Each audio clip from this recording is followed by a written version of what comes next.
Hello everyone. आज हम हिंदी में चैप्टर 4 आह्वान के तीसरे अंश को पढ़ेंगे।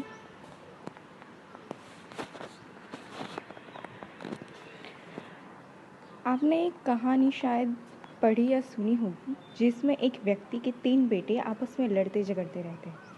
उनके झगड़े से दुखी पिता ने एक दिन उन्हें बुलाया और तीनों के हाथ में एक एक लकड़ी देकर उसे तोड़ने को कहा। तीनों ने अपने हाथ में आई अकेली लकड़ी को आसानी से तोड़ दिया। फिर उस व्यक्ति ने अपने बेटों को 3-3 लकड़ियां देकर कहा कि इन लकड़ियों को एक साथ मिलाकर तोड़ो। पिता की आज्ञा अनुसार बेटों ने उन लकड़ियों को इकट्ठा करके तोड़ने की चेष्टा की, पर असफल रहे। यह कहानी हमें क्या शिक्षा देती है? यही कि एकता में बल है। कविता में भी देशवासियों को एक होकर रहने के लिए कहा गया है। हम सब जानते हैं कि भारत अनेक धर्म, जातियों एवं संप्रदायों का देश है। भारत में भिन्न भिन्न जातियां हैं, भिन्न भिन्न संप्रदाय हैं, भिन्न भिन्न धर्म हैं। जब तक सब लोग एकजुट होकर देश के विकास के लिए कार्य नहीं करेंगे, तब तक देश गुलामी, गरीबी और पिछड़ेपन से मुक्त नहीं होगा। अगर हम जातिवादी में ही फंसे रह गए तो हम जितना ग्रोथ कर पाना चाहिए उतना नहीं कर सकेंगे। इसीलिए इस अंश में कवि कहता है, देशवासियों, माना कि हम अलग अलग जाति और संप्रदाय से जुड़े हुए हैं, पर भारत के नागरिक होने के नाते हम सब भाई हैं। भले ही हमारी जाति अलग है, हमारे संप्रदाय अलग है, हमारे धर्म अलग है, लेकिन हम हैं तो इंडियन, हम हैं भारत के नागरिक। तो इस हिसाब से हम सब एक हैं। इसलिए आओ सब मिलकर देश को एकता के सूत्रों में बांधो और सुखमय शांति उद्देश्य को पूरा करने के लिए काम करें। सुख कैसे मिलेगा? आज़ादी से। शांति कैसे आएगी? गरीबी दूर होने से। और गरीबी कैसे दूर होगी? गरीबी दूर होगी अपना शासन स्थापित करके। इसके लिए हमें एक होकर संघर्ष करना पड़ेगा। समृद्धि और शांति लाने के लिए आओ हम मिलकर कठिन परिश्रम करें। कवि कुछ प्रश्नों के रूप में देश की जनता को एक होने के लिए कहता है। वह पूछता है कि क्या हम लोगों की जाति, धर्म, संप्रदाय अलग अलग होने पर भी हम एक नहीं हो सकते? कवि कहना चाहता है कि इन आधारों पर भिन्नता एकता के मार्ग में बाधक नहीं है। हम एक देश के होने के नाते एक हो सकते हैं।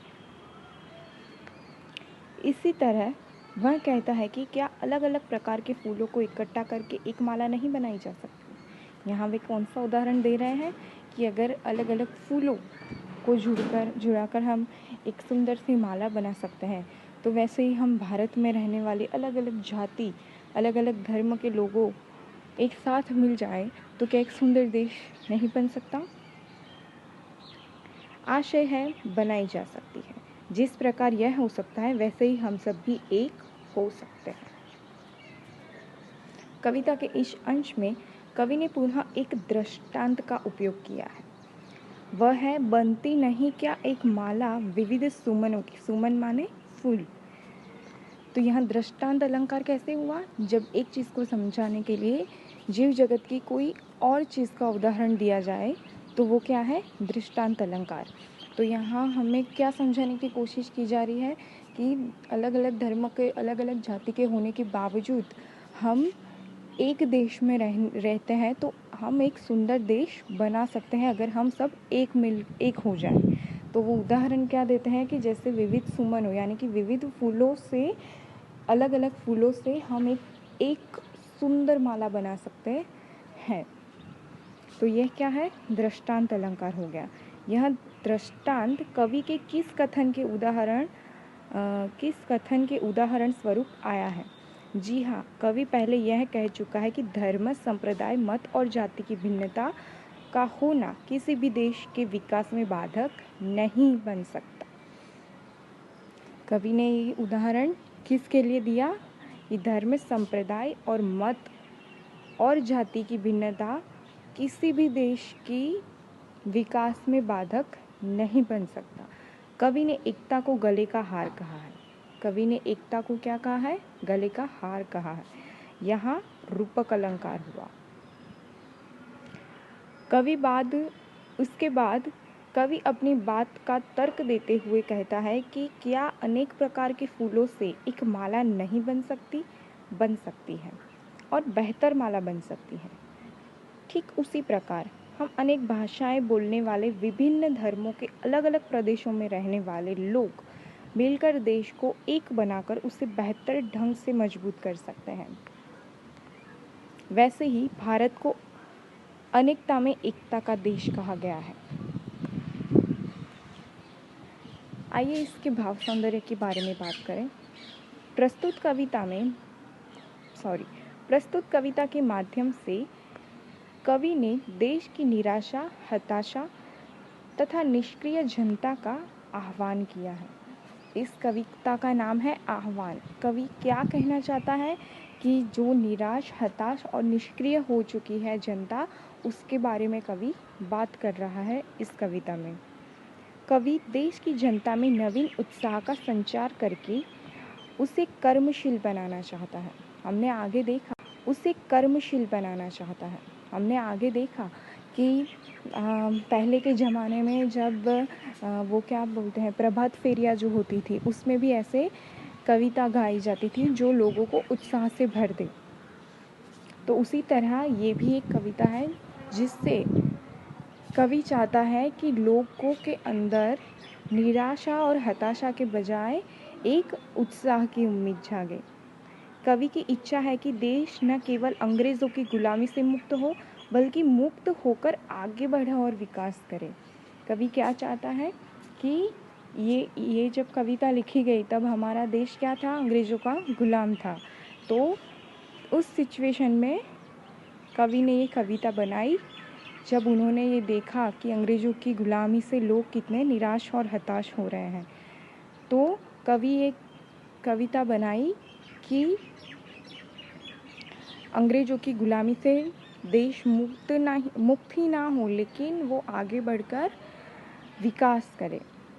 इस उद्देश्य की पूर्ति के लिए कवि विभिन्न संप्रदाय, मतों तथा धर्मों आदि के बीच एकता कायम करने की आवश्यकता पर भी बल देता है कि हम अलग अलग धर्म जाति के भले हों, लेकिन हम एकजुट होकर रहें।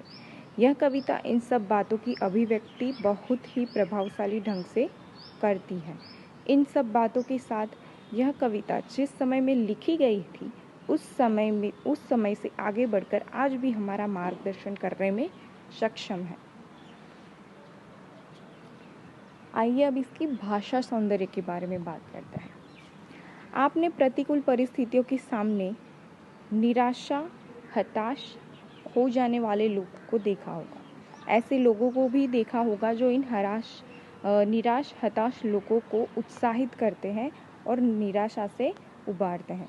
दो प्रकार के इंसान को हम देखते हैं कि किसी भी सिचुएशन या कोई भी ऐसा माहौल आ जाए तो वो निराश या हताश हो जाते हैं, जबकि दूसरे लोग ऐसे होते हैं जो उन लोगों को ऐसे सिचुएशन से बाहर निकालते हैं, यानी कि निराशा से उबारते हैं।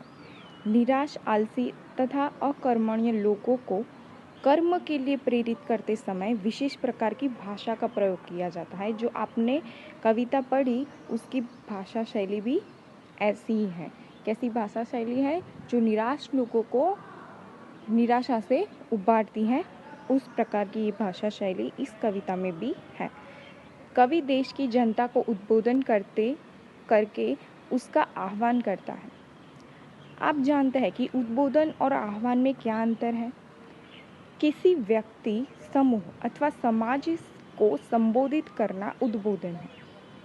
हम जब किसी समाज को, किसी देश के लोगों को या किसी व्यक्ति को जब हम संबोधित करते हैं तो उसे क्या कहते हैं? उद्बोधन कहते हैं। कवि देश की जनता को उद्बोधन कर रहा है, मीन्स वो कवि जो है देश की जनता के बारे में बात कर रहा है कि पूरे समूह के बारे में बात कर रहा है। तो वो क्या कर रहा है? देश की जनता का उद्बोधन कर रहा है। किसी बड़े उद्देश्य हेतु कर्म के लिए प्रेरित करना आह्वान कहलाता है। किसी बड़े कर्म के लिए प्रेरित करना। वो हमें क्या बताना चाहता है कवि, कि हमें निराशा और हताशा छोड़कर कर्म करना है, आगे बढ़ना है और विकास करना है। हमें अंग्रेजों के गुलाम नहीं रहना और ना ही इस वजह से हमें निराश होना है। तो वो हमें क्या कह रहा है, कर्म करने के लिए प्रेरित कर रहा है। तो वो क्या कहलाएगा, आह्वान कहलाएगा। आह्वान के लिए यह आवश्यक है कि इसमें उद्बोधन और आह्वान करने वाला स्वयं को भी शामिल करे। इन दोनों में कॉमन क्या है कि जो व्यक्ति ये बात बोल रहा है वो खुद को भी इसमें शामिल करे, वरना वह उपदेश मात्र बनकर रह जाएगा। अगर वो खुद को शामिल नहीं करेगा तो वो क्या कहलाएंगे कि वो सिर्फ उपदेश दे रहा है। जैसे कि अगर कोई साधु है तो अगर वो खुद के बारे में कुछ बात नहीं कर रहा है, वो सिर्फ लोगों को उपदेश दे रहा है कि तुम ऐसा करो, तुम ऐसा करो, तो वो क्या हो गया, सिर्फ उपदेश हो गया। लेकिन जब वो खुद को अंदर डालता है उस सिचुएशन में और फिर बात करता है तो वो केवल उपदेश बनकर नहीं रहता। कविता के आरंभिक 2 छंदों में ऐसा लगता है जैसे कवि जनता को उपदेश दे रहा है। वो कह रहा है हमें कि हमें कर्म करना है, हमें निराश नहीं बैठना है। तो ये क्या हो रहा है, उपदेश दे रहा है। लेकिन अंतिम अनुच्छेद में ऐसा नहीं है। दरअसल निराशा, आलस एवं अकर्मण्यता से ग्रस्त देश की जनता को कवि जगाने की कोशिश कर रहा है। जब जनता उत्साह से भरकर देश के विकास के लिए आगे बढ़ती है तो उसके साथ कवि भी हो लेता है। वो खुद को भी लास्ट वाला जो छंद है उसमें वो खुद को शामिल कर रहा है। तो वो क्या कह रहा है कि जब उत्साह से भरकर देश के विकास के लिए जनता आगे बढ़ती है तो वो कवि खुद को भी अंदर शामिल करता है। इसलिए यह कविता आह्वान की कविता है।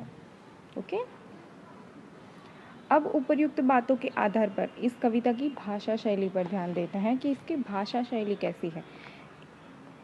इसमें आगे बढ़ो, ऊंचे चढ़ो, जो तुम्हारे पीछे थे आगे बढ़ रहे हैं, भाग्य के भरोसे मत रहो, आओ मिले साधक बने, ये सभी पद आह्वान शैली के सूचक है। ये सारे जो हमने वाक्य भी पढ़े, शब्द पढ़े, वो क्या कर रहे हैं, आह्वान कर रहे हैं। यह शैली सुनने वाले में जोश और उत्साह भरती है, जैसे जोश और उत्साह की वह बड़े से बड़े पहाड़ से टक्कर ले सके। देश की तरक्की के लिए हम ऐसे ही उत्साह की आवश्यकता पड़ती है। अगर हमें देश के लिए कुछ करना है तो हमें उसके लिए ऐसा ही उत्साह चाहिए जो हमें अंदर से मोटिवेट करे कि हम कुछ करें। ओके, तो यहाँ पर ये चैप्टर समाप्त करता है। Thank you, bye bye.